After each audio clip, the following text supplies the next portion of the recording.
filming. Let me see. Here's a Whirlpool. It's like a 12,000 or 2,400 BTU window slash through the wall AC unit. The switch to that outlet is off, and there's the AC. But they only use this AC unit that's permanent to the wall in the summer.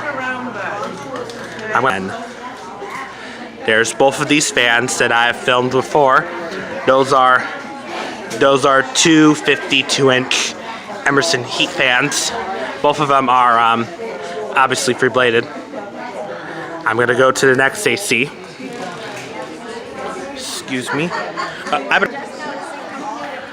And right over there is, and finally the last AC there is, permanent into the wall. This one's a Whirlpool. This one's a Whirlpool 510 window.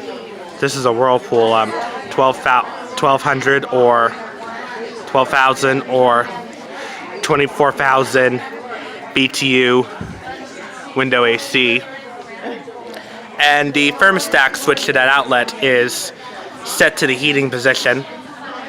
So that is it on those two Whirlpool 12,000 or 24,000 BTU window slash through the wall AC units. So comment, rate, and subscribe. And turn on my push notifications.